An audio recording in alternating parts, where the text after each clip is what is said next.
41조 현금 수익 측정합니다.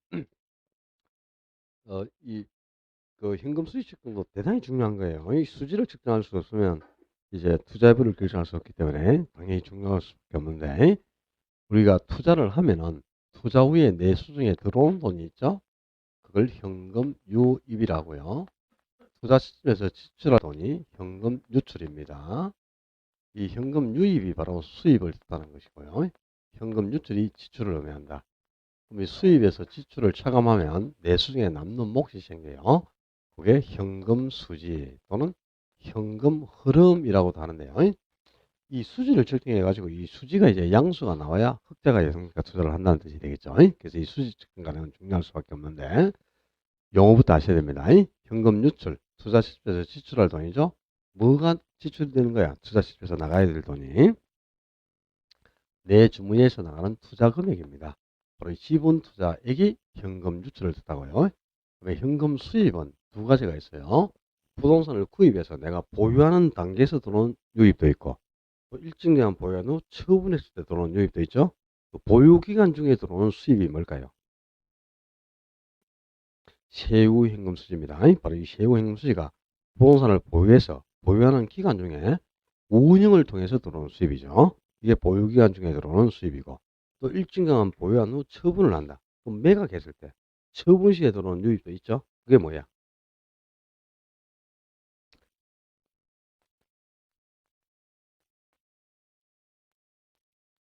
이 세후 현금 수지는 보유 기간 중에 들어오는 수입이고요. 처분 시에 들어오는 수입이 세후 지분 복귀액이라는 거다. 제발 좀 용어 좀 알아. 그러니까 이게 이제 보유기간 중에 들어오는, 다른 말로 바꾸면 이게 소득이득인 셈이고요. 지분 복귀액이 바로 자본이득, 처분 시 발생하는 자본이득이 되는 셈이죠. 부동산에 투자하면 소득이익과 자본이득을 동시에 획득할 수 있는 장점이 있다. 다 한 거잖아.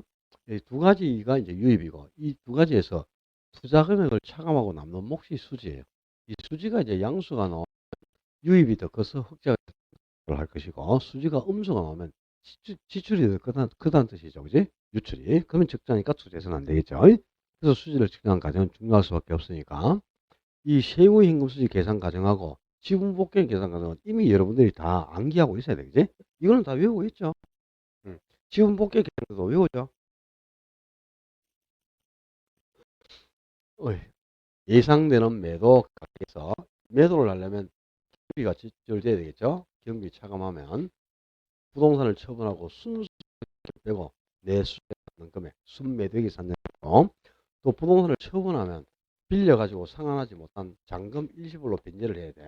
그래서 미상한 잔금 변제하고 나면 세금 공제하기 전 세전 지분 복격이 산정됩니다. 여기서 이제 우리 부동산을 매도했을 때 내는 세금 있잖아, 그죠? 그게 뭐야? 세법에서는 양도소득세라고 하고, 이걸 부동산 학에서는 뭐라 그래? 자본이득세. 자본이득, 양도소득 같은 말입니다. 이 자본이득세, 이제 양도소득세 차감하면 최종적으로 세금까지 공제한 후 내가 투자한 돈에서 되돌아오는 돈, 바로 지분복귀액이 산정됩니다. 이 지분복귀액은 그러니까 매각 단계, 부동산을 처분하는 단계에서 발생하는 유입이고요. 그리고 세후현금수지가 그 기간 중에 발생하는 유입이죠. 이 두 가지가 투자에 들어오는 돈, 이 두 가지를 현금 유입이라고요. 투자집에서 내 주머니에서 나가는 투자, 이게 지출, 현금 유입이에요. 그래서 이 유입, 이 두 가지는 수지 측정 자체가 안 되니까 중요할 수밖에 없단 말이에요. 그래서 이 수지를 측정하면 어떤 형태로든 반드시 시험에 출제가 됩니다. 반드시 그 순서 그대로 다 외우고 계셔야 되는데, 지금은 이 여러분들이 이 순서를 다 외우고 있다고 가정하고 수업을 해야 돼. 지운 복귀액이라든가, 머리카락이 왜 이리 많이 붙은, 머리카락 가지고 여자 겁니다 이거. 이런 걸 꼭, 이게 얼마나 중요한 건데 좀 소중하게 관리를 해. 잘 있었니? 귀하게 관리를 해야 돼요. 구석에 막 박아놓고 이러지 말고 먼지 앉으면 좀 닦고 이렇게 해요. 자, 이 지분 복귀이나 세후임금수지 계산은 다 이제 외우고 있다고 가정하고, 지금 오늘은 좀 새로운 걸 습득하셔야 된다. 어, 투자 후에 발생하는 수익은 다섯 종류의 수익이 있어요. 그지? 근데 이 중에 이제 가능총수나 유효총수는 기기를 차감하기 전에 나온 수익이니까 실제는 수익이 아닙니다. 수익은 이 경비는 항상 지출할 돈이니까 이 경비를 빼고 남는 실제 이제 투자에서 발생하는 순수한 수익이 되는 셈이죠. 그래서 항상 그냥 투자 후에 수익이 얼마 남았다 이렇게 말을 할 때 수익은 순영업 소득을 의미하는 거예요. 일반적으로 수익 그러면 순영업 소득을 뜻합니다. 경비는 지출할 돈이니까 수익의 개념이 아니란 말이야. 그래서 경비를 빼고 남는 순영업 소득이 순수한 수익이 되는데 순영업 소득을 계산하려면 유효총수에서 영업경비를 참여해야 되지 않습니까? 자, 영업경비는 임대 영업에 소요되는 경비 상당히 여러 가지가 있겠죠. 자, 만약에 우리가 부동산 하나 보유하고 있다. 그럼 보유기간 중에 나가는 세금이 있죠. 보유기간 중에 나가야 될 세금이 재산세 나가야 되잖아. 이 재산세는 보유기간 중에 지출한 돈이니까 당연히 영업경비가 됩니다. 경비에 포함이 되는데 취득 단계에서 내는 세금이 뭐죠? 취득세죠. 취득세는 취득해서 이미 세금을 냈으니까 보유기간 중에 또 내는 돈이 아니죠. 그 경비가 아니에요. 그 다음에 또 양도소득세도 처분했을 때 내는 세금이지 보유기간 중에 내는 세금이 아니잖아요. 그러니까 이것도 경비가 아닙니다. 그러니까 경비에 포함되는 세금은 이제 재산세라든가 종부세 이것만 보유기간 중에 나가는 세금이니까 이거는 경비가 되는 거예요. 또 영업경비에 뭐 전기료라든가 수도료 그리고 건물 유지 관리비라든가 수선비라든가 또 관리인 있으면 관리인 급여라든가 여러 가지 비용이 지출되겠죠. 경비는 상당히 여러 가지 항목들이 있어요. 근데 경비에 포함되는 항목은 워낙 많으니까 그걸 다 기억할 수 있어요. 뭐가 중요하냐? 이 영업경비에 포함해서는 안 되는 항목이 중요한 겁니다. 경비에 포함해서 안 되는 거 아주 중요해요.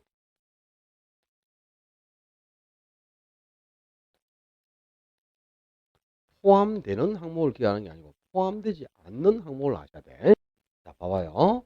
이 수지 계산 과정은 여러분이 이미 다 외우고 있다고 가정을 하자. 그럼 이 수지 과정을 다 알고 있다면 지금 공실, 불량부채나 기타 소득, 부채 서비스, 소득세는 위아래에서 이미 다 계산이 돼 있지.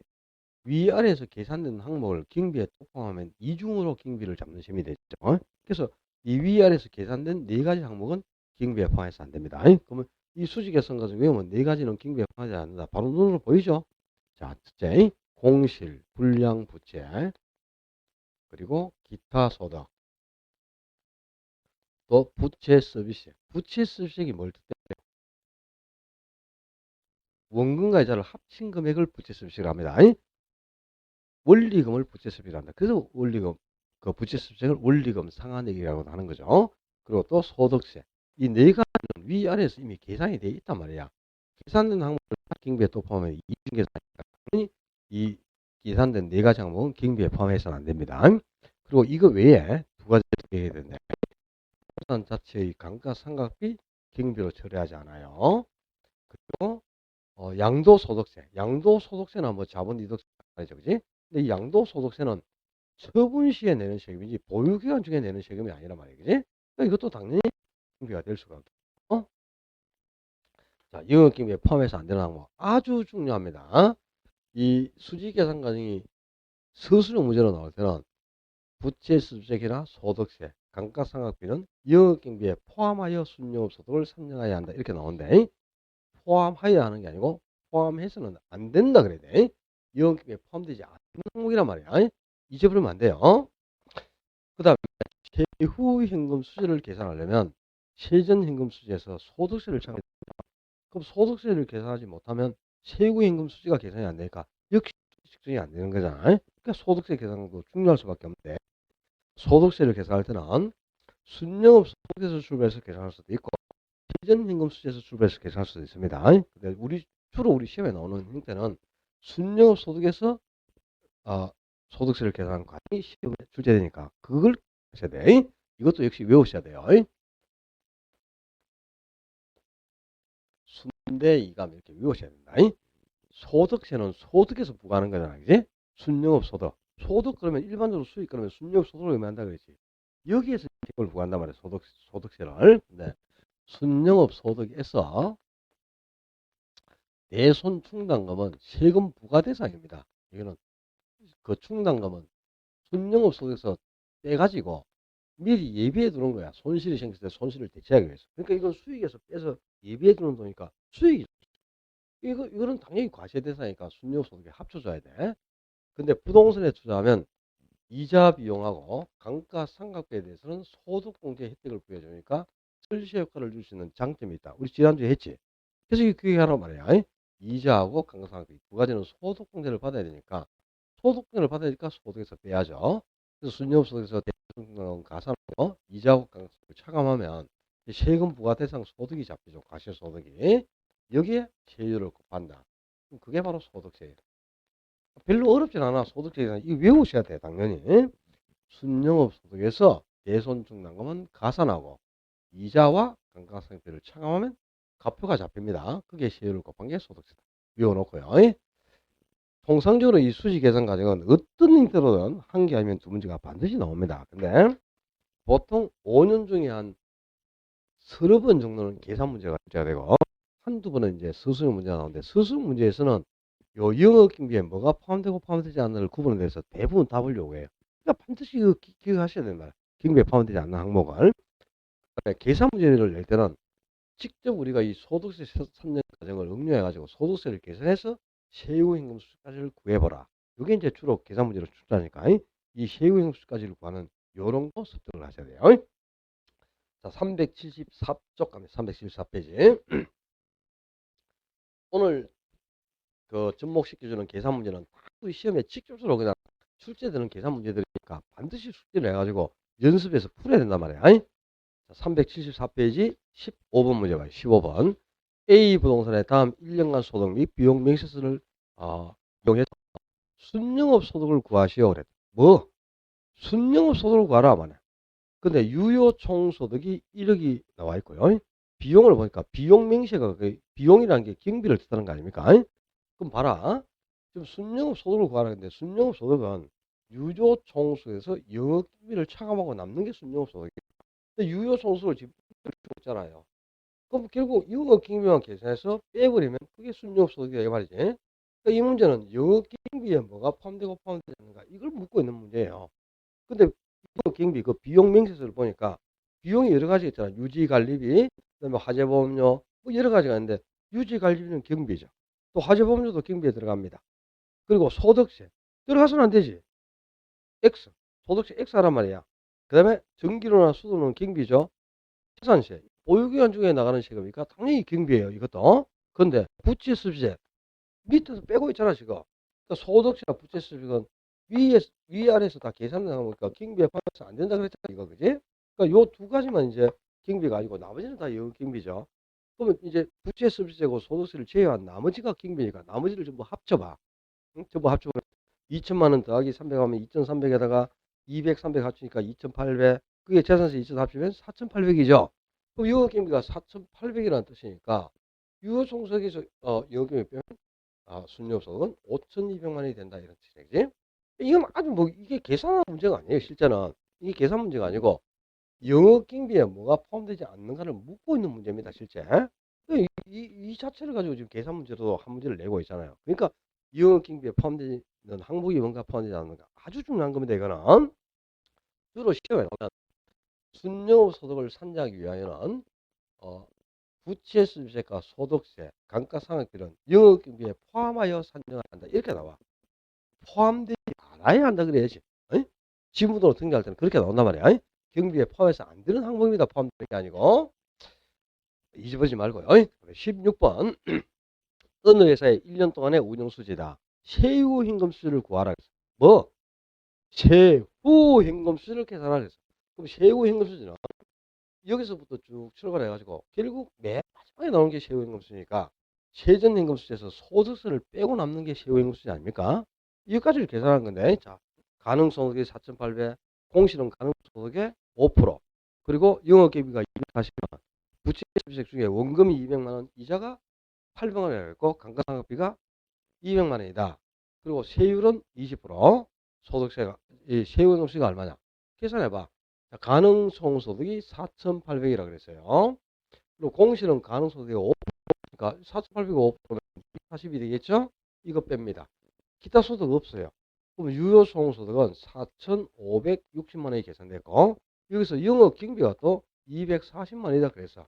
요거 차감하면 순영소득은 4,320만 원이 계산돼 나왔고 부채 서비스액이 뭐냐 말이야. 부채 서비스액이 원금과 이자. 이 부채 수익은 원금하고 이자를 합친 금액을 뜻합니다. 근데 원금을 200만 원, 이자 800만 원 그랬으니까 결국 부채 수익은 1000만 원 뜻이죠. 여기는 원금 200하고 이자 800 이걸 합쳐가지고 1000만 원을 빼야 돼. 예, 부채 수익이 원리금을 뜻하니까. 그럼 1000만 원 빼면 세전행금수는 3320이 나왔어요. 근데 소득세가 얼마인지 모르잖아. 그럼 소득세를 계산 이걸 빼야 그 세후행금수가 계산된다. 궁극적으로 이 문제도 소득세를 계산할 줄 아느냐 이걸 묻고 있는 거야. 근데 소득세는 이렇게 계산한다 그랬잖아. 그럼 자 순영업 소득 4320 계산돼 있죠 지금. 그럼 4320에 대손충당금 없어요. 그리고 이자가 800만 원이고 감가상각비가 200만 원이다. 그러니까 1000만 원 빼면 가표가 가시소득이 3320이 나왔죠. 3320인데 소득세율이 20% 그랬단 말이야. 여기서 20%니까 소득세가 664만 원이 되겠죠. 그럼 세전행금 흐름이 3,320 나왔으니까 거기서 소득세가 664만 원이면 이거 차감하면 세후행금수는 2,656만 원이 된다. 이렇게 되겠네. 그지? 상당히 어렵죠? 아, 네. 실제는 이제 아주 단순한 문제고 잘 들으셔야 된다. 소득세만 계산할 줄 알면 이 소득세만 계산하면 세후행금수지 계산하는 거는 어려운 게 없어요. 근데 여기서 조심할 게 있다. 부채 수비액이 뭐라겠어요? 원금과 이자를 합친 금액이죠. 근데 원금과 이자를 합쳐가지고 1000만 원인데 그냥 1000만 원 이렇게 주면 될 걸. 원금 200, 이자 800 분리해서 따로 주고 있죠. 그래서 이 두 개를 합쳐서 1000만 원 지금 계산해야 되는데 왜 원금하고 이자를 이렇게 따로따로 분리해서 200, 800을 주고 있을까요? 잘 들어요. 원래 부채 수비액은 원금과 이자를 합친 금액이니까 이 세전임금 수익 계산은 원금과 이자를 합쳐서 1000만 원을 빼야 됩니다. 그런데 이걸 1000만 원을 그냥 부채 수익이 1000만 원에다 이렇게 주면 이자가 얼마인지를 모르면 소득세를 계산을 못하는 거야. 소득세를 계산할 때는 원금은 과세대상이니까 빼면 안 돼요. 이자만 소득공제를 해준단 말이야. 이자만. 그러니까 1000만 원을 그냥 원리금을 1000만 원 줘버리면 이자가 얼마인지를 모르니까 이자를 별도로 800이다 이렇게 주는 거야. 소득세 계산하기 위해서. 그래서 소득세를 계산할 때는 여기에 이자만 빼는 겁니다. 원금은 세금 부과됐으니까 빼면 안 돼. 근데 세전행금 수지를 계산할 때는 이 부채 수익이 원금하고 이자를 합친 원리금을 뜻하니까 이자하고 원금을 합쳐서 1000만 원을 빼라 이 말입니다. 요게 이제 여러분이 구분할 포인트야. 알았어요? 의미를 알겠나? 왜 원금하고 이자를 따로 주는지 다 이유가 있는 거란 말이야. 자, 이 세후 행금 수지 구하라면 이 계산하겠나?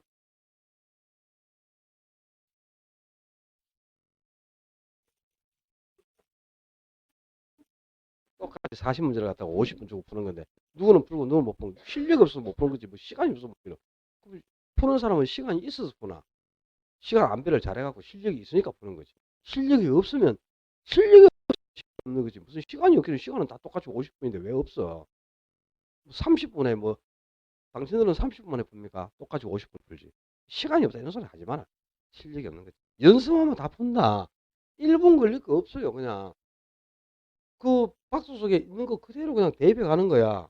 그럼 여기 구멍 뚫린 게 나오잖아요. 소득세가 얼마인지 안 나와 있잖아요. 그 소득세 요 계산 과정 외워가지고 여기 대입하면 소득세 그대로 나오고 뭐 빼면 되는데 이게 뭐 어려울 게 뭐 있나 말이야. 응? 연습이 안 됐을까? 훈련이 안 됐을까? 그렇지? 자, 올해 세후형 수익 요딱 유행이 세후형 수익 구에서는 요 형태로 딱 나옵니다. 근데 올해 이 문제가 나올 확률이 90% 이상이에요. 응? 제가 3, 4월 단계에서 풀어주는 계산 문제는 올해 전부 시험에 등장할 수 있는 유형입니다. 시험에 안 나올 거는 3, 4월에 접목 자체를 안 시켜. 3, 4월에 풀어주는 게 가장 중요한 계산 문제고 전부 시험에 등장할 수 있는 유형이니까 다 숙지를 하고 연습을 하셔야 돼. 풀려면 이 순대이감만 외우면은 소득 계산도 가능하기 때문에 순대이감 이렇게 외우란 말이에요. 계산하고 유형을 익혀가지고 당연히 한 문제 접목시켜서 풀어야 돼. 제가 전국 모의고사에서 제가 앞으로 전국 모의고사 6번 남았거든. 6번 중에 4번은 내가 세후연금 수지 계산한 걸 내겠습니다. 앞으로 모의고사 때 4번 정도는 세후연금 수지 계산 과정을 이렇게 문제를 낼 테니까 유형을 익혀갖고 꼭 연습해서 풀도록 하시고 한 문제를 득점하셔야 돼요. 자, 다시 이제 앞으로 가서 345쪽